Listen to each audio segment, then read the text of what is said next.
Salut tout le monde, j'espère que vous allez bien. Bienvenue sur ma chaîne YouTube et une nouvelle vidéo. Dernièrement, Blackmagic a apporté une mise à jour importante au logiciel DaVinci Resolve. On parle de la mise à jour 20. Dans cette mise à jour, il y a une panoplie de nouvelles outils, nouvelles effets qui utilisent l'intelligence artificielle. Je vous le dis, c'est une mise à jour incroyable. On a été terriblement gâté. Donc aujourd'hui, je vais passer à travers certaines de ces nouveautés-là. Bien évidemment, je ne peux pas toutes les couvrir parce que ce serait une vidéo beaucoup trop longue, mais je vais en couvrir, selon moi, les plus importantes, les plus grosses et bien évidemment, eux que je crois qui vont faire plaisir au maximum de personnes. Fait que sans plus tarder, on saute dans le logiciel DaVinci Resolve version 20. Let's go! Donc, bienvenue dans le logiciel DaVinci Resolve. J'utilise la version Studio 20. C'est une version qui est présentement en bêta. Donc, je le répète, si vous êtes dans le milieu d'un gros projet, un gros montage vidéo, peut-être attendre de terminer votre projet avant de faire la mise à jour. Donc, la première nouveauté que je vais vous parler, c'est les keyframes. DaVinci Resolve a apporté une grosse mise à jour au niveau des keyframes, au niveau de la troisième onglet, l'onglet de montage. Donc, quand on sélectionne un plan, bien évidemment, pour ajouter des keyframes, on ouvre l'inspecteur et on a tous nos diamants afin d'animer certaines choses. On va vous montrer un exemple. Donc, on s'en va au début, on sélectionne notre plan, inspecteur, vidéo.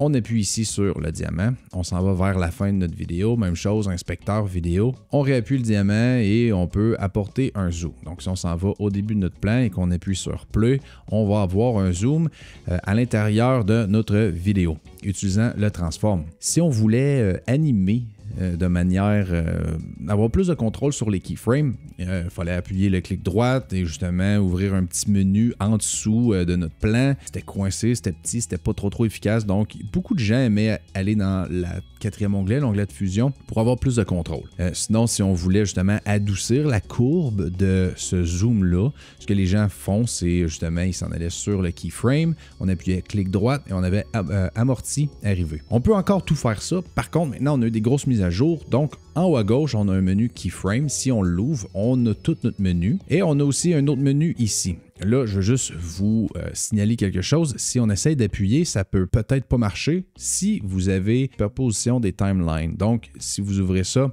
afficher les timelines superposées, assurez-vous que cette option est retirée. Ensuite de ça, on a accès à ouvrir l'option de keyframe en bas ici. Donc, bien simple, on a les keyframes à la fin, on a les keyframes au début. On peut les sélectionner et les modifier d'endroit. Ça, c'est pour les keyframes ici. Justement, ça peut nous aider à avoir un visuel peut-être sur notre timeline. C'est une option. Sinon, l'autre option, bien évidemment, encore une fois, dans les keyframes à cet endroit-là, on peut les sélectionner et les changer de place. Comme vous voyez, en bas, ici, ils vont également changer de place quand on fait des corrections à cet endroit-là. Donc, les deux sont sensiblement pareils au niveau de la représentation des keyframes. Maintenant, si on veut adoucir ces keyframes-là, pour faire ça, on peut le faire dans ce menu-là. Donc, ce qu'on va faire, on va venir ici, à cette petite onglet-là, Keyframe Curves. On appuie sur ça. Ensuite de ça, appuyez sur Paramètres, Vidéo, et vous avez toutes les options. Donc, nous, bien évidemment, c'est Transform X et Y. L'opacité, on n'en a pas de besoin. Donc, on peut fermer ça. Ensuite de ça, assurez-vous d'être dézoomé au max pour voir les keyframes. Vous pouvez naviguer votre curseur ici, puis comme on voit, tout se fait déplacer. Ultimement, pour justement être capable d'adoucir la courbe, vous sélectionnez les keyframes de cette manière-là. Ensuite, on a des presets en haut. Donc, on peut justement créer une courbe beaucoup plus douce. On peut justement prendre les poignées et ajuster ça un peu plus selon ce qu'on préfère. Merci, bonsoir. On est rendu avec des keyframes animés. C'est un endroit, en fait, c'est réellement mieux de jouer avec nos keyframes dans cet endroit-là. La deuxième nouveauté que je vais vous parler, c'est que DaVinci Resolve a changé un peu l'interface pour les gens qui font du montage vidéo pour les vidéos verticales, donc les TikTok, les YouTube Shorts, etc. Personnellement, moi, j'en monte énormément beaucoup. Donc, c'est une mise à jour qui est très le fun. Je vais vous montrer un exemple. J'ai créé une timeline verticale. Je vais l'ouvrir juste pour vous montrer un peu comment l'interface a été changée. Donc, premièrement, on a l'option d'avoir notre viewer à cet endroit-là. On a notre inspecteur à droite. Bien évidemment, notre inspecteur, on peut le fermer. Notre viewer va se tasser complètement à gauche. Si on veut avoir une plus grosse interface, un plus gros viewer, on peut appuyer sur cette option-là, Expand View. On appuie et à ce moment-là, on va avoir du bas, ou plutôt du haut vers le bas, tout un espace pour notre viewer, pour notre plan. L'affaire qui est un peu décevante avec ça, c'est que le menu en haut à gauche ici, donc la bibliothèque de médias, les effets, index, sonothèque et les keyframes, il y en a toujours un de ces 5 menus-là qui va être ouvert dans la portion en haut. On peut prendre ça, justement, l'amener ici, mais on va toujours être limité. Puis je trouve ça un peu décevant parce que j'aurais vraiment aimé être capable de, par exemple, avoir mon inspecteur à droite, avoir justement ici mon viewer, avoir ma timeline qui prend toute la portion de gauche, mais pour l'instant, c'est impossible. Même si j'essaye de fermer la bibliothèque de médias, ça marche juste pas. Maintenant, je vais vous montrer comment arriver avec cette interface-là. C'est hyper simple. Donc, créez votre timeline. Moi, ma timeline est déjà créée, donc on va juste aller dans les paramètres de la timeline. Et vous avez juste à vous assurer que le crochet ici utilisait la résolution verticale et coché. Et un coup que c'est fait, vous allez avoir cette interface-là. La troisième nouveauté que je vais vous montrer, c'est une option qui a été ajoutée au texte plus. Puis c'est un text box ultimement. Donc, je vous montre un exemple. Ici, j'ai un gros texte décrit. Je vais ouvrir l'inspecteur. J'ai un gros texte décrit et bien évidemment, on voit que ça dépasse à gauche et à droite. Il n'y a rien qui reste dans mon frame. Ultimement, on perd pratiquement tout le texte. Ce qu'on devait faire avant, c'est justement essayer d'y aller à l'œil un peu. Là. Donc, on sélectionne ici, on appuie Enter pour le faire descendre, jusqu'à temps qu'on soit capable de tout concentrer, notre texte dans notre viewer, dans notre frame. Je vais faire CTRL-Z ou commande Z. Maintenant, on a une option pour créer une boîte autour de ça pour limiter. C'est super cool, super simple. Donc, on sélectionne bien évidemment notre texte plus, inspecteur, titre. Ensuite, on s'en va dans disposition. Le type, au lieu d'être à point, on va aller à text box. Ça, c'est la nouveauté. Et ensuite, on va cocher le wrap to text box. On appuie et comme vous voyez, notre texte, c'est limité à une boîte. Pour manœuvrer cette boîte en question, on s'en vient ici, la petite flèche, on va sélectionner affichage fusion. Un coup que c'est sélectionné et que c'est on, ou plutôt activé, on va avoir la boîte autour de notre texte. Et on peut sélectionner soit le coin de notre boîte pour justement jouer avec notre boîte afin de limiter notre texte à cette option-là. Personnellement, c'est super gros pour les gens qui jouaient avec des textes plus gros un peu ou tout simplement des sous-titres si jamais on voulait les limiter ou s'assurer que ça reste limité. C'est une très belle ajout au niveau des textes plus. Malheureusement, ce n'est pas une option dans les textes normaux, donc assurez-vous de sélectionner un texte plus pour être capable de manœuvrer cette boîte-là. Alright, maintenant on va parler de la quatrième nouveauté de la vidéo d'aujourd'hui qui est le multi-texte. Dans le fond, c'est un effet, donc on va ouvrir nos effets, on va aller dans les titres. Ensuite, sous l'onglet titre, on a multi-texte. On va le sélectionner, glisser, déposer. Là, on peut fermer justement nos effets. Et à première vue, c'est la même chose qu'un texte normal. L'affaire qui est cool avec ce texte-là, c'est qu'on peut en ajouter plus qu'un. Donc, par exemple, ici, on a texte 1, il est là. On peut changer la police, donner... Bon, celle-là n'est pas activée. Donc, on peut prendre celle-là, par exemple. On peut augmenter la taille.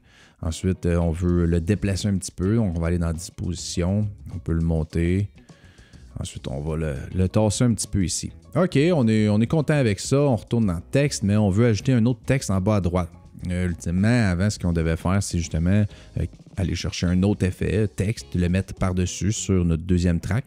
Maintenant, on peut le faire à partir de ce texte-là. Donc, on s'assure de le sélectionner. On s'en vient ici, ajouter texte. On sélectionne le texte 2. Là, on le voit ici. On peut encore une fois changer sa police, changer sa taille. On peut vraiment décider de ce qu'on fait avec ça. La couleur, par exemple, on va mettre ça rouge. OK. Encore une fois, disposition. On peut le déplacer à l'endroit de notre choix. Et tout ça dans une seule effet texte. Donc ça, c'est le multitexte. Fait que maintenant, on va parler d'une autre nouveauté qui est offerte dans DaVinci Resolve 20. C'est d'ajouter des indicateurs au beat de la musique. Je l'ai testé, puis ça va très bien. Dans le fond, vous sélectionnez votre plan, qui est une chanson, là, si on veut l'écouter. Donc, si on veut mettre des beats pour justement nous aider à aligner nos plans, nos coupures, bien, ça va nous aider. Donc, on appuie sur notre musique, notre chanson. Clic droite et la première option ici, Show Music Beats, ou plutôt la dernière là. Faites juste activer. Si on zoome, dans le fond, on voit toutes les lignes qui ont été ajoutées. C'est tous les temps, c'est tous les beats. Fait qu'ultimement, ça vous aide réellement à aligner vos coupes et avancer votre montage vidéo sans toujours faire play pour écouter ce qui se produit. C'est super puissant, c'est vraiment une belle ajout qui a été faite. Puis justement, quand on amène un plan du B-roll, peu importe, un plan sur la piste vidéo, ce plan-là va être aimanté à cette ligne-là. Fait que ça va nous aider en plus à le positionner. Et notre curseur, lui, n'est pas aimanté à ça. Donc ça, c'est super plaisant parce que sinon, ça serait juste trop aimanté. Mais les plans sont aimantés à ces lignes-là. Fait que ça nous facilite la job énormément. Maintenant, je vais vous montrer une nouveauté, encore une fois, de la version 20. C'est le Source Tape qui est maintenant disponible dans la troisième onglet, l'onglet de montage. Donc, bien évidemment, avant, on l'avait dans l'onglet Cut. Si on voulait voir tout notre plan de notre bibliothèque de médias et commencer à importer sur notre timeline, on pouvait faire ça dans l'onglet Cut, mais pas dans l'onglet de montage. Maintenant, c'est disponible. Je vais vous montrer. Donc, troisième onglet, bien évidemment. Ensuite, on va ouvrir notre bibliothèque de médias. On va aller ça dans la portion, j'ai créé B-roll, j'ai mis plein de plans, donc j'ai besoin de sélectionner le premier. Et ensuite, ici, on a 3 onglets. Donc, la première, c'est notre timeline. Ensuite, la deuxième, c'est Source Tape. Et la quatrième, c'est Source Clip. Donc, Source Clip, ça va sélectionner ce clip-là. Si on s'en va dans Source Band, ou Source Tape plutôt, on sélectionne, ça va être tous nos plans dans notre chutier. Ensuite de ça, ce qu'il nous reste à faire, tout simplement, c'est commencer à fouiller pour être capable. Par exemple, moi, je veux avoir ce plan-là. Donc, on s'enligne, all right, on fait un in point, OK, on fait un out point et on sélectionne le plan, on l'amène sur notre timeline. Puis là, je vais vous montrer l'effet que ça snap au Music Beats. Donc, notre plan, boom, il vient de snapper. Ici, je peux le couper à cet endroit-là et on a notre premier plan d'ajouter. Peut-être court un peu, mais vous comprenez le principe, on retourne dans cette option-là et ensuite, on peut poursuivre le montage vidéo. Donc, là, je prends une gorgée, on va faire un in point. Ah, j'ai manqué la gorgée, pas grave. Out point, on sélectionne notre plan, on l'apporte, on veut justement le coller à lui, on veut qu'il coupe ou finisse sur un beat. Tau, il a snappé, donc on a notre plan coupé. Ce qui est, by the way, pas tant une belle séquence, mais c'est juste pour vous montrer le principe que ça coupe au beat musical. Puis ça, c'est le Source Tape qui est maintenant disponible dans la troisième onglet, l'onglet de montage. Prochaine nouveauté dans la mise à jour 20 du logiciel DaVinci Resolve, c'est les Voice-Over qui est maintenant disponible dans l'onglet de montage. Avant, on devait aller dans la cinquième onglet, l'onglet du Fairlight, pour être capable de faire des voice-over directement dans le logiciel DaVinci Resolve. Maintenant, c'est disponible ici. Donc, super simple. On a un petit onglet, un petit micro. On appuie. On va avoir une option qui va apparaître. Les 3 petits points nous donnent quelques petites options de plus. Donc, on va mettre un compte à rebours de 3 secondes. Ensuite, on choisit notre micro. Donc, je vais prendre par exemple mon micro de celui-là. Ensuite, on va choisir la piste numéro 1 parce qu'on n'a aucune piste audio. Si vous faites auto, il va vous la placer à votre place. Ensuite de ça, 3, 2, 1. Bonjour tout le monde, bienvenue sur ma chaîne YouTube et une nouvelle vidéo. Aujourd'hui, on va parler des mises à jour de DaVinci Resolve 20. Dans le fond, on va parler des nouveautés. C'est une mise à jour super incroyable. By the way, s'il vous plaît, allez vous abonner à ma chaîne YouTube, frappez le thumbs up, ça va être super apprécié. Quand vous avez terminé, vous appuyez là. On a rendu avec notre trame musicale, notre voice-over qui vient d'être enregistré. Là, je suis un petit peu loin du micro de mon ordinateur. C'est pour ça que ça n'a pas donné de quoi de fort, mais on peut le monter juste un petit peu et on va l'écouter. Bonjour tout le monde, bienvenue sur ma chaîne YouTube et une nouvelle vidéo. Aujourd'hui, on va parler des mises à jour de DaVinci. Alright, fait que super simple. Faire du voice-over maintenant disponible dans la troisième onglet, là, on a le montage.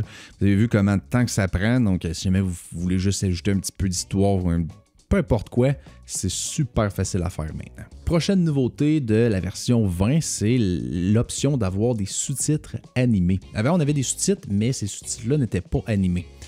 Donc, je pense que ça promet beaucoup pour le futur. Beaucoup de gens vont sortir des presets. Ça va faciliter la job de beaucoup de gens, surtout moi. Donc, j'ai ici une vidéo. Puis, on va créer des sous-titres. Donc, on sélectionne tous les plans. On monte en haut. On s'en va à Timeline. On s'en va à AI Tools. Créer des sous-titres de l'audio. On appuie. On va avoir la même option qu'auparavant. On va choisir français. Ensuite, choisissez le nombre de caractères que vous voulez avoir. On va mettre, par exemple, 20 lignes. On va mettre simple. Ensuite, on appuie sur Créer. DaVinci Resolve va analyser le plan, l'audio, va faire une genre de transcription pour cette portion-là. Ensuite de ça, il nous a ajouté des sous-titres comme vous pouvez voir. Donc, si on écoute... En fait, là, avec mes 10 ans d'expérience de courtier, là, on a des sous-titres. Ils ne sont pas animés. Maintenant, comment on fait pour les animer? Super simple. On ouvre les effets. On reste toujours dans l'option titre. Donc, on descend en bas et on a une option en dessous de l'onglet sous-titres. On a Animated. Là, à vous de les tester. Ça, c'est eux qui sont animés. En bas ici, ne sont pas animés. Mais ils s'appliquent de la même manière. Personnellement, mon préféré, c'est le Word Highlight. Donc, vous le sélectionnez. On va le glisser dans cette portion-là. Et quand on le dépose, on va voir que ça l'a modifié. Donc, on va enlever les effets. Ce qu'il vous reste à faire, c'est sélectionner le sous-titre. On s'en va dans l'inspecteur. Ensuite, on sélectionne Piste et vous avez tous les paramètres pour modifier justement les sous-titres. Donc, vous pouvez changer la police. J'aime bien Arial Black. Ensuite, on va les mettre blancs. Ensuite de ça, le Highlight Color. On va mettre un petit vert. Puis justement, on va mettre un contour. On va le mettre noir. Boom. On va le mettre un peu plus épais. Good to go. Puis là, si on regarde, ça va être animé. Donc, play. En fait, là, avec mes 10 ans d'expérience de courtier, là, si tu as un prêt automobile qui coûte trop cher... Boom. L'affaire que j'ai remarqué qui rend, en tout cas pour moi, dans mon opinion, les sous-titres impossibles à utiliser, c'est que justement, par exemple, on vient de les animer, ils sont là, c'est cool, on le sélectionne. Moi, j'aimerais corriger le sous-titre. Il y a une faute, par exemple. Je m'en viens ici. Puis je peux pas. Même quand je fais backspace ou quoi que ce soit, c'est impossible à corriger. Puis c'est très, très décevant parce que là, ça rend un peu... ça bat un peu le principe. Donc, je l'ai testé. J'ai créé des sous-titres avant d'appliquer l'effet d'animation. Mais en fait, je vais vous le montrer tout simplement. Donc, on va faire backspace jusqu'à temps qu'on n'a plus de sous-titres. Fait que là, vous voyez, là, on a ici nos sous-titres. On le sélectionne. On s'en va dans Inspecteur, Vidéo. Là, on va sélectionner sous-titres. Puis là, ici, on peut le corriger. Voyez-vous, là? Fait que là, on va écrire en majuscule. J'ai juste mis ha ha ha ha ha. OK? On le laisse comme ça. Et là, il est là. Ce qu'on va faire, c'est qu'on va aller chercher dans nos effets. On va sélectionner les sous-titres animés. Word Highlight, encore une fois. On va le glisser-déposer dans cette section-là. On va le lâcher. Enlever nos effets. Puis là, comme vous voyez, là, le ha ha ha, il est écrit là, mais il s'est comme pas ajusté. Même si on le sélectionne, on s'en va dans piste, il veut pas.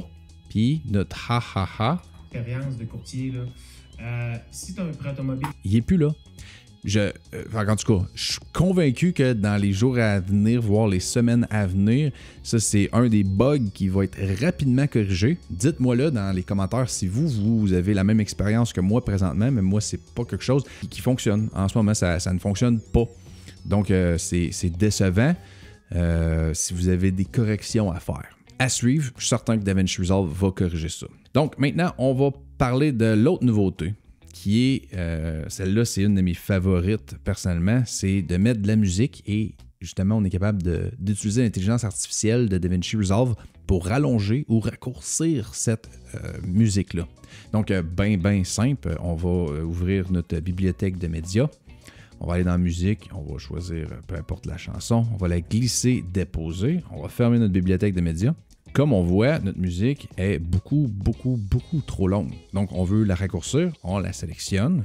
Ensuite, on s'en va dans l'inspecteur, audio, et on va descendre à AI Music Editor. Donc, vous pouvez justement rentrer une longueur manuellement ou vous pouvez tout simplement appuyer sur Live Trim et ensuite prendre votre chanson et la mettre la longueur que vous désirez. Là, si vous remarquez ici, il y a un vide. Souvent, les chansons ont des vides de même vers la fin. Si vous voulez que ça target exactement la fin, je vous suggère peut-être de vous donner un petit gap comme ça. Je vais vous montrer. Là. Donc, on sélectionne notre chanson. Je vais l'amener à mon curseur pour avoir un gap. On laisse DaVinci Resolve analyser la chanson. Il va tout remixer ça. Et ensuite, il va nous mettre la bonne longueur pour la vidéo actuelle. Boum, c'est terminé. Fait que là, on voit, il l'a fait trop long. OK, c'est poche un peu, mais pas de trouble. On est encore, si on sélectionne notre plan, on est encore en live trim. Donc, on va juste la raccourcir encore un petit peu. Puis là, c'est ce que je veux dire. Voyez-vous, on a un gap. C'est pas la fin du monde. On va le laisser comme ça pour le but du tutoriel. Vous pouvez jouer un peu. Si jamais vous voulez couper le plan, OK? Assurez-vous d'enlever Live Trim pour être capable de l'ajuster comme ça. Une autre affaire que je vais vous faire remarquer, c'est ici, on a une genre de ligne ondulée là, en vague. Ça, c'est l'endroit où que DaVinci Resolve a mis la coupure et qui a agencé les beats ensemble. Puis là, on va l'écouter pour s'assurer de voir si cet outil-là fonctionne bien. Puis, je vous le garantis, il fonctionne bien. On n'est même pas capable de savoir que ça a été coupé à cet endroit-là. Donc, pour vrai, ça va tellement sauver du temps à tout le monde. C'est un outil réellement incroyable. Et encore une fois, si on sélectionne la piste, la chanson, on s'en va dans l'inspecteur, toujours dans le AI Music Editor. On a des variations. Donc, si on sélectionne variation 2, là, voyez-vous, il nous a mis une coupure là, puis une coupure là. Puis, on finit plus à un meilleur endroit, en tout cas selon moi. On va encore une fois l'écouter.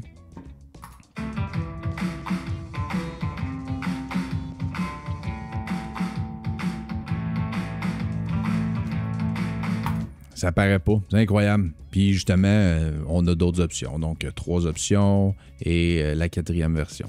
Vous n'allez pas toujours avoir 4 variations. Ça dépend de la longueur, ça dépend de ce que DaVinci Resolve va analyser. Des fois, vous en avez 2, des fois, vous en avez 3. Dans cet exemple-là, on en a 4. Bref, une nouveauté dans la version 20 qui est, selon moi, très, très cool puis qui va faciliter énormément notre workflow en tant que vidéaste et monteur.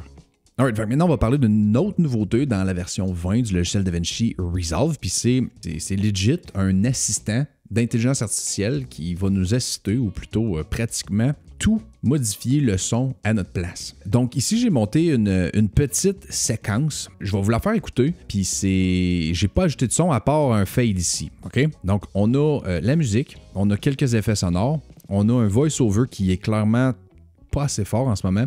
Et en bas, on a un autre effet sonore d'ambiance de battement de cœur. Je vous la fais écouter, c'est sûr que ça va pas sonner incroyable.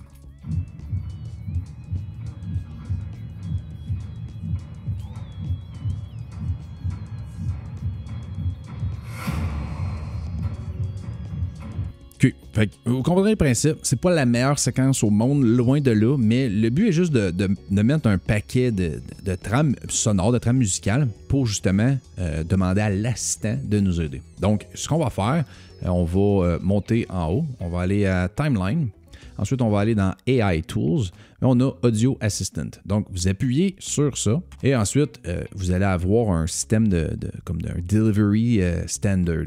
Donc, vous avez plusieurs types. Moi, je vais prendre YouTube. On est sur YouTube. Ma majorité des vidéos sont sur YouTube. Donc, on s'en va à Auto Mix. On appuie. On laisse DaVinci Resolve tout analyser. Là, on voit ce qu'il est en train d'analyser.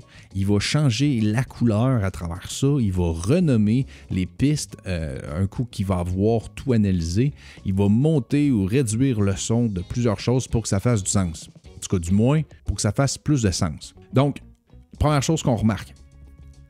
Le dialogue, il l'a monté en haut. Ça, c'est notre dialogue. Il a monté le son. Ensuite, ici, notre musique. Il l'a mis sur la piste juste en dessous. Il a réduit le son. Il a laissé mon fade. Ici, il a nommé effet sonore 2 et effet sonore 3. Puis sûrement celle-là, la 1. Donc, 3 effets sonores. Nos battements de cœur sont réduits. Et ceux-là, y a-tu? Oui, sont réduits. Et ceux-là, les sons ont tous été réduits de tous les effets sonores. Donc maintenant, on va y redonner une écoute à cette même séquence-là, voir le résultat du AI Assistant au niveau de l'audio. Donc on va faire play. Quand tout semble s'arrêter et que l'objectif paraît hors de portée, sais-tu ce qui distingue des autres? C'est ta volonté inébranlable de persévérer. Là où certains voient des obstacles. Il a fait une belle job. La musique est un peu basse, donc peut-être qu'on pourrait la remonter. mais je pense que ça nous amène très loin dans la bonne direction justement pour notre son, notre audio. Tu sais, moi à ce moment-là, à partir de là, je fais 2-3 ajustements, je m'en vais dans le Fairlight, je monte le son, je mets mes presets probablement sur mon dialogue, puis c'est terminé. J'ai plus besoin de jouer avec les valeurs de son de trop de pistes ou de trop d'effets sonores en même temps. Fait que moi je crois que ça va être un outil qui va juste continuer de se performer, de s'améliorer, puis justement ça va juste nous faire sauver beaucoup de temps. Fait que la prochaine nouveauté de la version 20, c'est un Voice Converter, donc un convertisseur de voix. Ultimement, ce que cet effet-là va faire, c'est que ça va... l'intelligence artificielle peut analyser une voix et ensuite va être capable d'émuler cette voix. Donc, on a entraîné le logiciel DaVinci Resolve à émuler des voix. Donc, bien évidemment, ça va être controversé parce que moi, je vois beaucoup de potentiel à aider les vidéastes, mais il y a beaucoup de gens qui vont probablement faire des choses qui sont pas éthiques, qui sont pas correctes. J'ai des exemples ici à vous montrer. Ça, c'est un de mes clients, puis je lui ai demandé si je pouvais utiliser sa voix et prendre ses vidéos en exemple, et il m'a dit oui. Donc, pour ça, c'est correct. Donc, je vais juste vous faire écouter. C'est la même vidéo 4 fois avec aucun effet pour l'instant. Pour éliminer justement toutes les pubs contre Facebook, peu importe Google, j'ai l'impression que les gens veulent pas ça en tout. OK. Fait que les 4 séquences sont pareilles. Pourquoi je pense que le Voice Converter va être très, très, très utile? Je vous explique. Le son que vous entendez de cette vidéo-là, c'est mon deuxième micro. C'est mon micro de backup qui est plus loin. Le micro qu'on voit dans l'écran actuellement, c'est pas cette source audio-là. Donc, ce que j'ai fait, j'ai utilisé l'intelligence artificielle pour analyser, il me semble que c'était comme 27 minutes de sa voix à lui, de mon client. Puis j'ai réussi à avoir une voix de DaVinci Resolve. Puis où je vois le potentiel, c'est que si, exemple, mon micro A, il marche pas, puis que j'ai juste mon micro B, puis que mon audio est pas fameuse, je peux utiliser l'intelligence artificielle et émuler sa voix avec une meilleure qualité sonore. Donc, je vous le montre. On sélectionne le plan, on clique droite, ensuite, on s'en va à Voice Convert, on appuie et vous allez avoir ça ici. Donc, vous pouvez faire Render in Place, je vais le laisser là. Ici, le Voice Model. Moi, ici, c'est son nom, c'est Marco. Donc, on sélectionne, pour moi, ça part Marco. Et ensuite, on va juste Render. Ça va analyser le clip.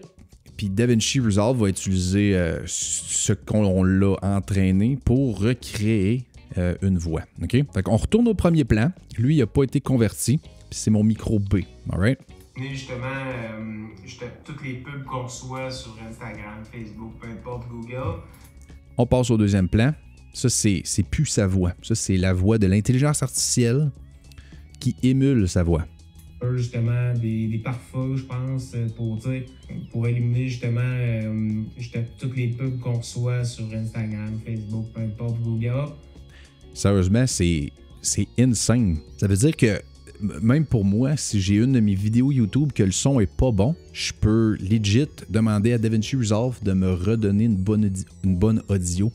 Moi, dans ce scénario-là, si jamais mon micro A, il marche pas lors de mon enregistrement avec mon client, mais je vais avoir un backup. Fait que pour vrai, ça peut réellement aider les vidéastes. Ensuite, si jamais vous faites des productions plus grosses, puis un de vos acteurs n'est plus disponible, mais il vous manque une séquence, mais vous pouvez demander à DaVinci Resolve d'analyser sa voix, et ensuite vous pouvez remplir cette séquence-là, parce que votre acteur, il est parti, il est dans le sud, il s'amuse, il est en vacances. Sans faire, c'est un outil, je crois, qui peut être réellement puissant, réellement utile, mais encore une fois, controversé, parce que il y a certaines personnes qui sont pas éthiques, pas gentils, puis qui vont utiliser la voix des autres pour faire des choses poches. T'sais. Puis je vais juste vous montrer, on a d'autres, on va le faire, là. Dans le fond, clic droite, Voice Convert, puis au lieu d'utiliser la voix que j'ai entraînée, donc sa voix à lui, on va utiliser, exemple, Male US 1. Donc on le sélectionne, on va le rendre en place, ça va analyser encore la petite séquence, boum. Puis là, ça ne sera pas sa voix,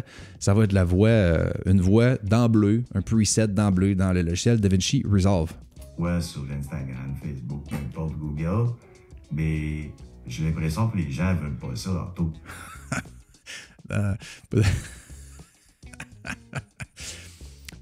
Ça me fait rire parce que moi, je sais clairement que c'est pas sa voix. Fait que moi, ça me fait rire. Mais c'est fascinant de voir qu'on pourrait duper probablement n'importe qui avec ça parce que la voix est bonne. Les gens veulent continuer à profiter de ce qu'il dit, de l'endettement, puis... Oh my God. OK. Le Voice Converter, un outil super puissant. Si jamais vous voulez enregistrer ou entraîner DaVinci Resolve à analyser des voix, ça va se passer en haut. Là. Donc, on s'en va en haut. DaVinci Resolve, vous allez à Extra Download Manager, vous appuyez ici et là, vous allez avoir des settings. Donc, vous appuyez sur Download All, vous allez toutes les downloader, puis ensuite, vous pouvez justement analyser une voix. Et vous allez avoir une icône qui va apparaître en bas à droite qui va analyser. Pour sa voix, à peu près une trentaine de minutes d'analyse de voix, ça a pris 3 heures à analyser puis entraîner le logiciel à reproduire sa voix. Fait que ça, c'est pour le Voice Converter. Je veux faire une vidéo très bientôt pour justement passer à travers plus de détails de comment tout faire ça. Là, je voulais juste vous montrer l'exemple. Fait que maintenant, je veux juste passer à travers une dernière mise à jour que je trouve qui est quand même cool, vraiment plaisante. C'est le Magic Mask a été grandement amélioré à un point qu'ils l'appellent Magic Mask 2. Donc, on s'en va dans l'onglet de l'étalonnage. Donc, on se rejoint ici. Ensuite de ça, vous sélectionnez un nœud, comme d'habitude. On a notre plan ici. C'est un gars qui court. Fait que si on fait play, on voit tout simplement un gars qui court. Donc, à ce moment-là, on descend, on s'en va chercher le Magic Mask, AI Magic Mask. On appuie dessus. Comme on le voit, AI Magic Mask 2, ça l'a changé. Avant, quand on arrivait sur la personne ou sur notre sujet, on traçait des lignes. Maintenant, c'est tout simplement des points. Donc, on va mettre un point ici. Si vous voulez voir qu'est-ce que ça a sélectionné, appuyez ici, puis vous allez le voir. Donc là, on a sélectionné justement son chandail et non les bras. On va aller mettre un autre point sur sa jambe. Là, voyez-vous, là, en sélectionnant sa jambe, il a cliqué que c'était un humain. Vous pouvez utiliser ici là, les outils, là, pour exemple, là, ça c'est comme un genre de brush tool, puis vous pouvez ajuster la grosseur de votre brush tool pour venir raffiner votre sélection. Donc, on peut venir ici, puis là, mettons, on n'aimerait pas, on pourrait justement ajuster notre masque un peu mieux. OK? Fait que ça, c'est fait. Ensuite de ça, quand on est satisfait, il nous reste juste à le tracker. Donc, on va tout simplement le track forward and reverse. Encore une fois, DaVinci Resolve va faire son analyse. Puis comme on voit, ça c'est en live à partir de ma machine pendant que j'enregistre mon écran. Mais le masque est fou, là. Le gars est en train de courir. Puis on voit que ça me semble parfait, là. Parce que par exemple, je veux ajuster un peu son exposition. Ou ajouter l'exposition en arrière parce qu'on va pouvoir faire un reverse au masque. Puis je vais vous le montrer. C'est capoté. OK. Ça a été fait. Super. Good. Maintenant, on vient ici. On va inverser le masque. Donc, on inverse notre masque. On va enlever ça. Puis là, ce qu'il nous reste à faire, c'est, par exemple, on veut, je sais pas moi, mettre ça plus bleu en arrière. Donc, on met ça plus bleu en arrière de lui. Puis là, on veut réécouter notre plan. Fait qu'on va faire play. Puis on a un plan qui a été modifié. Puis sans farce, c'est fort, là. Imaginez masquer ça manuellement, ça aurait pris une éternité. Là. C'est l'intelligence artificielle, pas cloud, c'est fait, toi. Le Magic Mask 2, incroyable. Ça, c'est les mises à jour, ou plutôt les nouveautés que je crois qui sont cruciales à savoir, importantes, parce que ça va grandement faciliter nos vies en tant que monteur de vidéo, en tant que vidéaste. Si vous voulez télécharger la version 20 du logiciel DaVinci Resolve, j'ai fait une vidéo qui va justement vous montrer comment faire parce que vous ne pouvez pas le faire à partir du logiciel, il faut aller sur Internet, etc. Donc, allez checker la vidéo va être en lien juste ici, puis nous autres, on se revoit là-bas comme d'habitude. Yes sir!